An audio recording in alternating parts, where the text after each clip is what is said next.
So as I'm asking you for predictions as to what's going to appear on this exam, somebody just suggested that we're going to see a circular motion problem on the test. We will see at least one circular motion problem on the test.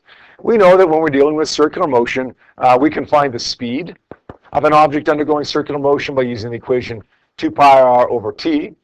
We know that we can find the period by saying 1 over f, or the period also, from its definition, is the time per revolution.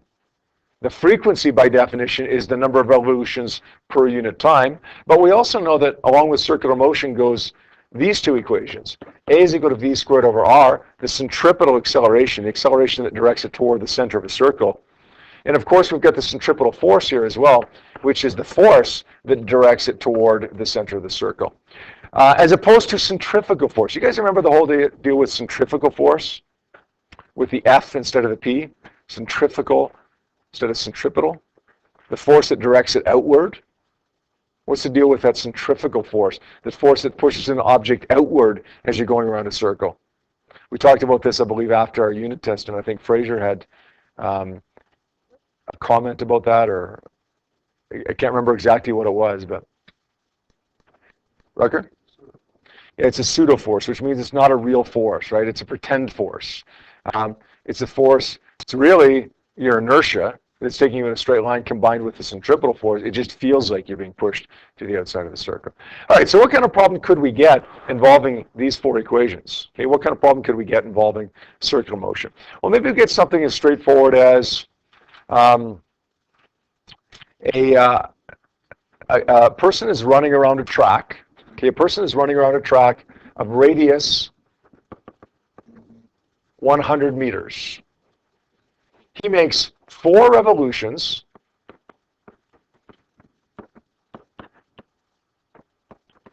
in 10 minutes.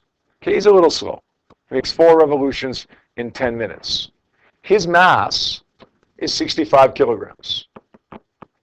We want to know the centripetal force that he experiences. Okay, we want to know the centripetal force that that guy, as he walks around the track, okay, 4 times in 10 minutes, what's the centripetal force that he experiences? Well, if we want to find centripetal force, since there is only the one force acting, centripetal force, we're going to say mv squared over r. The mass is 65 kilograms, but we don't know what the speed is. So let's find the speed by using the equation v is equal to 2 pi r over t. 2 times pi times 100 divided by the period, but we don't know what the period is. So let's get it. The period is what? It is the inverse of the frequency, but we don't know the frequency either, do we? No, we don't know what the speed is. We're trying to find the speed here. I'm sorry? Yes, we know how long it takes to go around, yes. The period is the time per revolution. So the period is going to be 10 minutes, although we probably don't want to do it in minutes, right? We probably want to do it in seconds. So let's say it's 600 seconds divided by the number of revolutions, which is 4. In other words, it takes this guy 150 seconds to make 1 revolution. Okay, that's the period. So we're going to say the speed is 2 times pi times 100 divided by 150. What do we get when we multiply those numbers together and divide it by 150? 4.189 meters per second. Thank you. 4.189 meters per second is how far this guy is traveling, or how fast this guy is traveling. Now, if we're looking for the centripetal acceleration, then we're going to multiply that by itself, v squared, over the radius. If we're looking for the force, then we're going to multiply the mass by v squared. So the mass times 4.189 meters per second squared divided by the radius. Okay, let's figure out what that one is now. The centripetal force that this guy experiences as he goes around the track would be 11.4 or 11 meters, not meters, but newtons. 11 newtons. Make sense? That's a pretty small force, actually. Honestly, I probably would have predicted a bit of a bigger force. You're talking about a 65 kilogram guy. It only takes 11 newtons to keep him in the circle. Why is the force so small? Why doesn't it require a much bigger force? Again, I would have predicted probably a bit of a bigger force, but in the end, when I see the answer, it makes sense. Okay, I know why it should be a fairly small force now. There's barely any change in the actual rotation over a very small area. Yeah. It's quite a large radius. Yes. Relatively slow. Right. The radius is so high, and he's going so slow at 4 meters per second, that it really doesn't take much force to change his direction. You're changing the direction of a guy who's going only at 4 meters per second, but not even changing the direction much, because the radius is 100 meters. Okay. Sorry? About 15 kilometers per hour. Yeah, so it's a jog, right? He's jogging. He's not sprinting, but he's not walking either. He's more jogging, and doesn't take much force to do that at all. Okay, when I run around the track out here, or for the rest of you who run around the track out here, you guys know that okay, you have to consciously turn as you're going around the turns. But is it hard on the knees as you're going around the turns? No, because the centripetal force that you have to apply to go around those turns isn't very much. If the centripetal force was a lot, then going around that track 30 or 40 times like we do sometimes would be really, really hard on the knees, because your knees would be stressed as you're turning, as you're making that centripetal force. Okay, does that make sense? What else could we get involving centripetal force here? Yep. Maximum speed to safely go around the turn. Sure, maximum speed to safely go around a turn. Okay, I think we did one of those questions yesterday, didn't we? Maximum speed to safely go around a turn, then we would say the centripetal force in that case is equal to the force of friction. I'm not going to do one of these problems entirely because we did one yesterday, okay, but we'll set it up again. mv squared over r is equal to mu times the normal force, which of course the normal force in this case, as long as it's a horizontal, strictly horizontal, would be m times g. Notice actually that the masses end up canceling out, which means that if you're going around a turn, it doesn't matter how heavy the vehicle is. Okay, you're not going to slide off the road with a light vehicle any more than you are a heavy vehicle, or a heavy vehicle any more than you are a light vehicle. Now, sometimes when semi-trucks go around the turns, they have a little bit more problem going around the turn than a car does. But it's not because there's more friction or less friction on the semi-truck. It's because they're higher and they're more likely to flip over because they're top-heavy. Friction-wise, the semi-truck is in exactly the same position as the smart car is. It's as likely, but no more likely, to be able to safely go around the turn than the little car is. What else could we see with this? What about a vertical problem? A vertical circular motion problem. Yep. Heavenly motion, yes. Yeah, we'll talk about that in a second, but let's stick with strictly centripetal force first here and circular motion first. We got vertical circular motion, and we analyzed two situations in vertical circular motion: when the object is at the top of the circle, when gravity acts down and the normal force acts down, and at the bottom of the circle, when gravity acts, at the bottom of the circle, when gravity acts down and the normal force acts up. Where do we go from there? Doesn't matter what we're being asked here. If we're being asked for the normal force, all right, great, set it up and solve for the normal force. If you're asked for the minimum speed, great, set it up and solve for the minimum speed. If you're asked for just the speed, okay, as opposed to the minimum speed, then set it up and solve for v. But in the end, you're going to set it up the same way each time. The net force is equal to Fg plus Fn. The net force is equal to Fg plus Fn in both cases. Now, the net force is also equal to m times a, but specifically in this case, the net force is mv squared over r. M times the centripetal acceleration.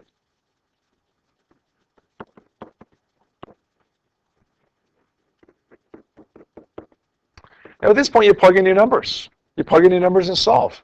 If you're looking for the normal force at the top, well, then solve for the normal force at the top. If you're looking for the normal force at the bottom, then solve for the normal force at the bottom. If you're looking for the apparent weight, or the force of the track, or the force of the string, if it happens to be a string that's pulling it in a circle, then you're solving for Fn in all of those cases. What if you're solving for the minimum speed? Where are you going to analyze it, top or bottom? It's going to fall out of the loop. Where's it going to fall out, top or bottom? At the top. What do you have to do at the top of the circle to solve for the minimum speed? What is the minimum force? Yeah? Exactly balance out your forces.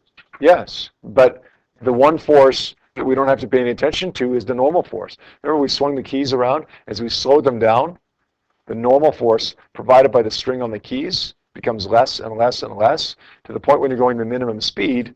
What's the value of the force of the string? 0. So the normal force, when you're looking for minimum speed, the normal force disappears. Okay? Now remember, you're not always looking for minimum speed, so don't just automatically cancel that out. But if you're looking for minimum speed, if you are looking for min speed, then solve for v, make Fn equal to 0. The only other thing we got to worry about here is signs, positives and negatives. At the top of the circle, the force of gravity will be a negative value. At the top of the circle, the normal force, if there is a normal force at the top of the circle, okay, if it's not canceled out because we're looking for min speed, then it'll be negative as well because it's acting down as well.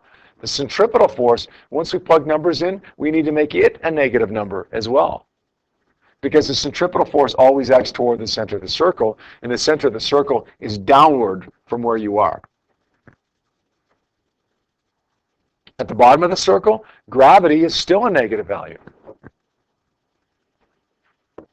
The normal force at the bottom of the circle is positive because it's acting upwards, and the centripetal force would be what, negative or positive? It would also be positive because it's acting toward the center of the circle. And if you're at the bottom, then the center of the circle is up from where you are.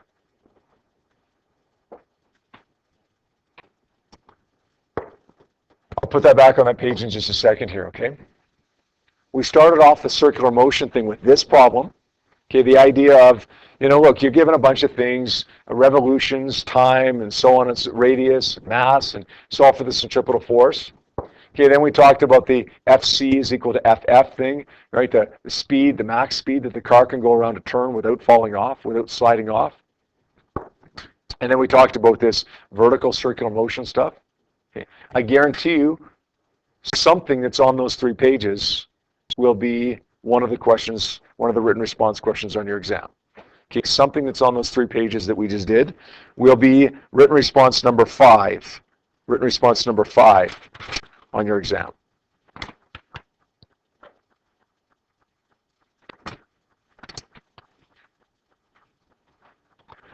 Now, Lane said the whole idea of gravitation and circular motion and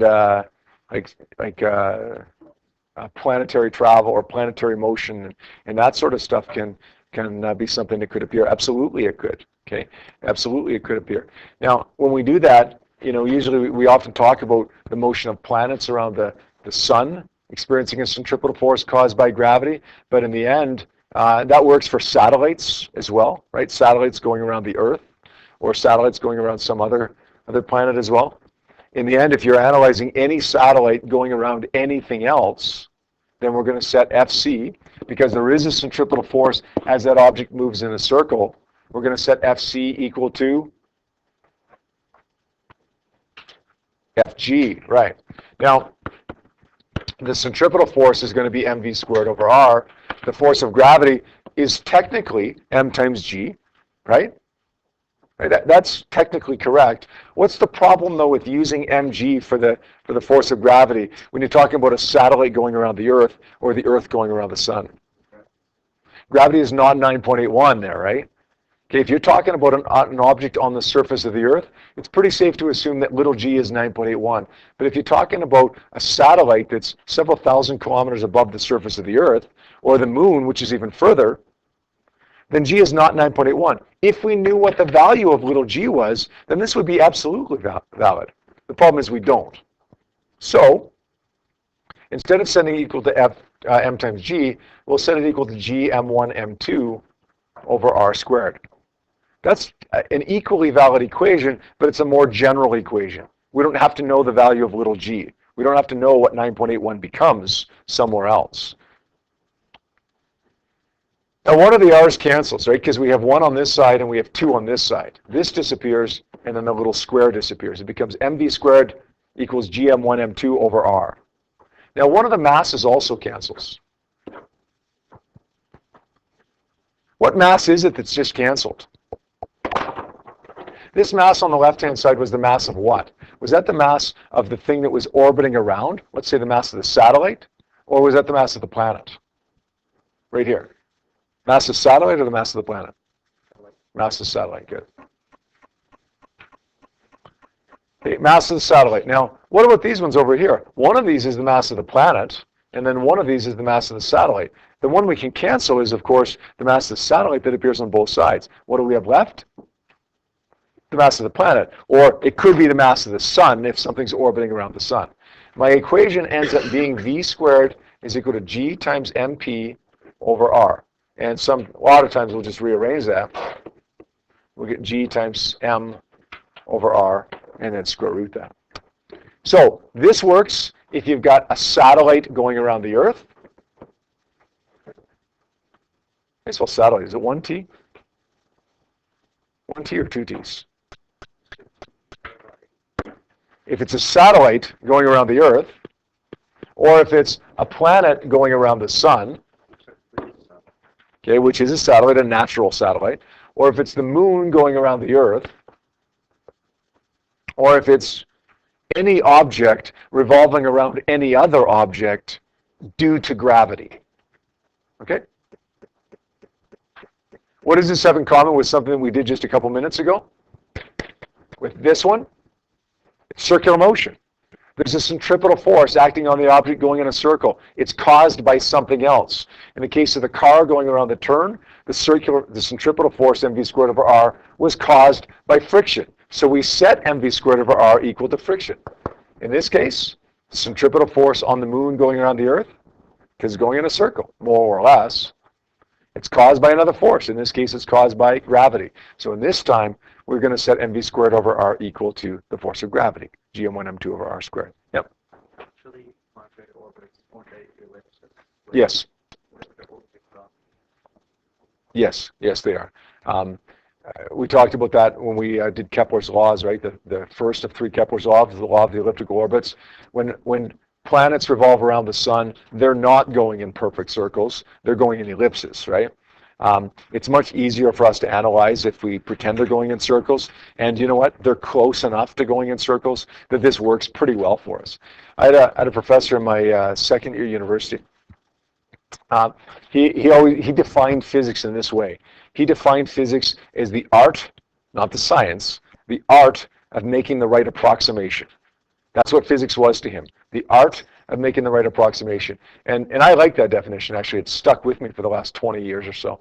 I like it because in the end, everything we do in physics is an approximation. Okay. Is g 9.81 meters per second squared? Well, somewhere it is, but in most places it's not. It's just close. It's a good approximation. Is the equation for the period of a pendulum t is equal to 2 pi square root L over g? Actually, it's not. It's just a really good approximation for angles below about 40 or 45 degrees. Okay? Above that, it's not a very good approximation. Okay? But below it, it is. When we analyze a projectile motion problem, does the object go at a constant velocity horizontally? Well, not quite, because there's air resistance, but it's close. Okay. When we talk about the object, the Earth going around the sun, does it go in a circle? No, it doesn't. It goes in an ellipse, just like you said, Rucker. Just like you just asked about just a second ago. But in the end, it's a good enough approximation that it gets us pretty good results. Okay? So if we say physics is the art of making the right approximation, I think we've made the right approximation there. Yep. And then that joke about the traffic. Yeah. Is this good? Bailey just asked a good question. One of those navigation problems where maybe the captain of a ship aims a certain direction or heads a certain direction, but there's a current, or maybe it's the pilot of a plane wants to go directly north but can't go north because there's a wind to the west or something like that. Okay, so let's take a look at that kind of situation here. Let's say that we've got a river here. Okay, we've got a river, and let's say that the captain of the ship is aiming directly north across the river at 10.0 meters per second. But there's a river current of, let's make it 4.0 meters per second, a pretty brisk current going down the river. 4.0 meters per second and we'll make it to the west. Let's make it even harder. Let's say the river is 200 meters wide. Let's ask you a couple questions here. Now, first of all, let's find out what the velocity of the boat is relative to the shore.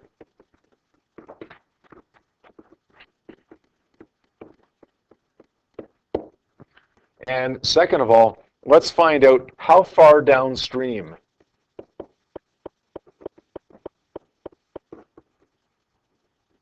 the boat lands. So in other words, when it reaches the other side, how far downstream is it when it hits the shore on the other side?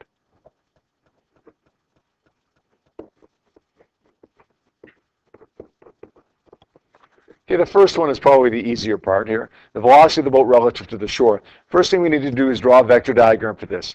We're aiming north at 10 meters per second. Is that a solid line vector or a dotted line vector? Man, it's been a while since we've done those, eh? Yeah? Good, it's a solid line vector. When we aim, when we head in a certain direction, that's a solid line vector.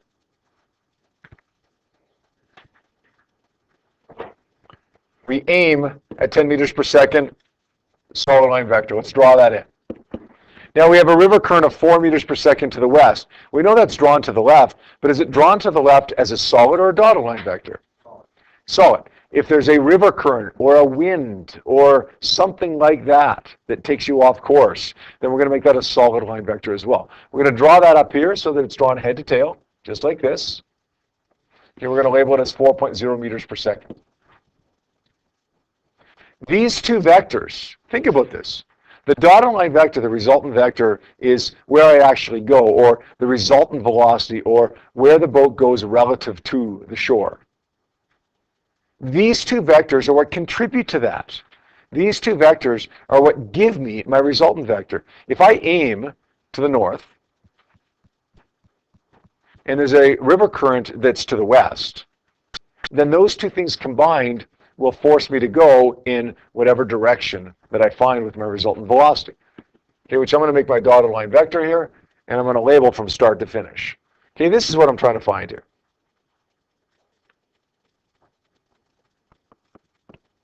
We're going to find that fairly easily here by using the Pythagorean theorem.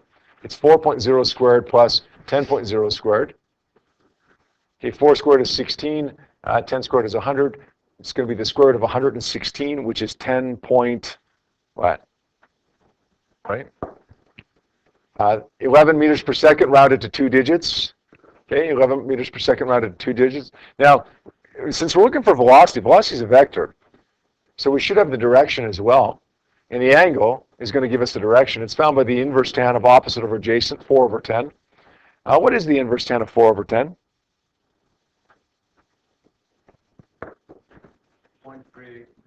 22 degrees. 22 degrees. And this would actually be 22 degrees west of north. So that's the velocity of the boat relative to the shore. Done. Now let's get how far downstream the boat lands. Let's draw another diagram for this one. The river is 200 meters wide. We want to know how far downstream the boat lands. We know the angle here is 22 degrees. What was it? 21.8 degrees?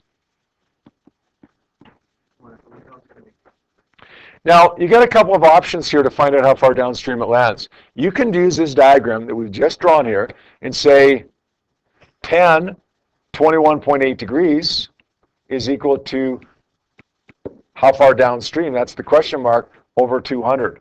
Solve for this. Okay, that'll get you the right answer. But what you can also do is do this. You can say, for the x component, okay, that's the 4 meters per second. For the x component, we can say d is equal to v times t. That's v equals d over t rearranged. 4 meters per second times the time. We don't know what the time is. Let's do the y component. For the y component, t is equal to d over v. For the y component, the distance is 200 meters, and the velocity is 10 meters per second. That's going to give me 20 seconds. Multiply that 4 by 20,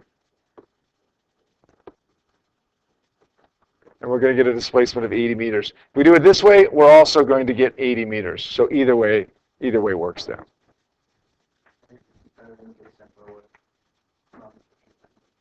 How could you do it? What other way? I'm sorry, say again? Say again? Yeah.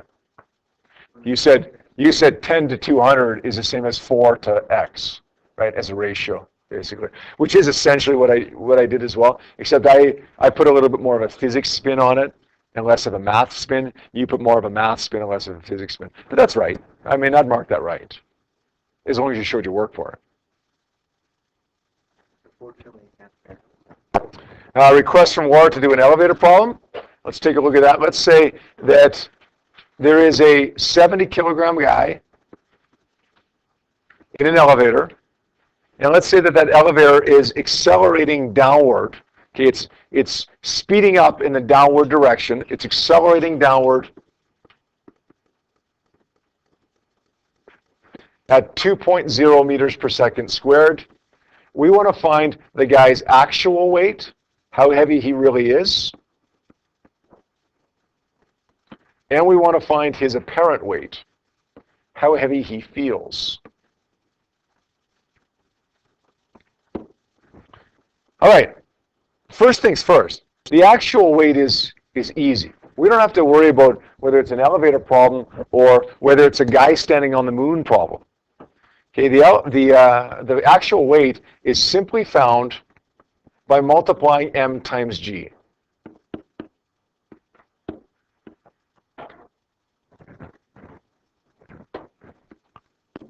It's the force of gravity, right? It's m times g. The mass is 70 kilograms, and g is 9.81. Now, technically, g is negative 9.81.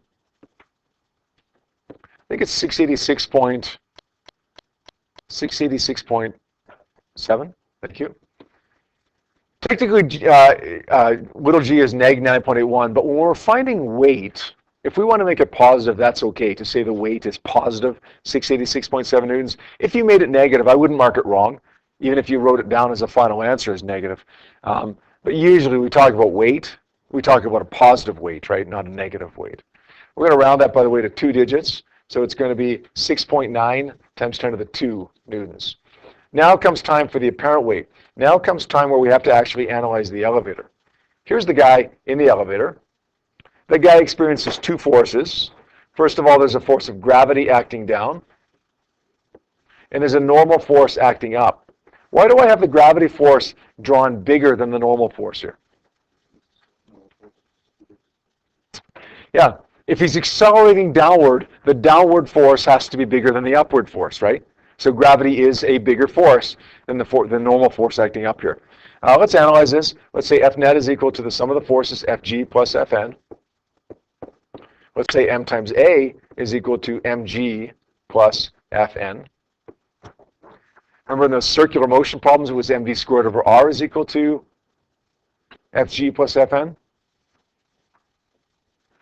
The mass here is 70 kilograms. What's A? 2.0? What is it? It would be negative 2.0 because it's accelerating downward. Don't forget that, okay? Here's a rule of thumb. If you see something like that that's down, it might be a good idea to circle it or underline it or highlight it or something, just so that you don't forget later on to make it a negative value. Negative 2.0 meters per second squared. That equals 70 times 9.81, which we've actually already calculated that value, but we're going to make that a negative value as well because it's downward. Now we have to make it negative because we're analyzing the forces. Plus Fn. We don't know what Fn is. What are we trying to find here anyways? Trying to find his apparent weight. The apparent weight is what variable? Fn. So we're trying to find the value of the variable that we don't have here. So that's good. That's good. Let's say 70 times 2, 70 times negative 2 should be negative 140. Now let's add to that 70 times 9.81. Hey, why did I make it positive this time? It says negative in my equation. Why did I make it positive? Pardon? You're getting rid of it from the right side. Good. I got rid of it from the right side, so I added it to the left side. It's positive 70 times 9.81. That gives me a value of 546.7. So the normal force is 5.5 times 10 to the 2 newtons. So does he feel heavier or lighter than he really is? His actual weight was 6.9. His apparent weight was 5.5. He feels lighter. Does that make sense that he should? He's accelerating downward. Right? The floor kind of drops out from underneath him. When you're in an elevator and it quickly accelerates downward, you know that you feel lighter, right? When it accelerates upward, that's when you feel heavier. That's when the normal force has to be bigger. Yep. Quick question. Did you try accepting that? No, I didn't, but it would give you the right answer. Yeah. I know what it would be. It would be 5.5 times 10 to the 2. Is that good? Clearly, guys, over the last couple of days, we've given you a lot of hints and a lot of freebies about the exam. Okay, we haven't had an opportunity to go over every last living thing in review for the exam because we just haven't had time to do that. I'm available for extra help a couple of times next week. Okay, if you take a look at the schedule at the back of the room here, you can come and see me Monday morning. You can come and see me Wednesday morning. Also remember that if you were one of those people that had 85% homework completion rate, okay, Tuesday and Wednesday are the days that you can do your rewrite. Okay, but Tuesday morning, I discovered I have supervision, so it will have to be either Tuesday afternoon or anytime Wednesday. You don't have to set aside a time or book a time with me, okay? Show up anytime. I just need to know ahead of time which test it is that you're going to write. Okay? If you have any questions about that or anything else, come and see me. Okay, come and see me and get help before that exam, okay?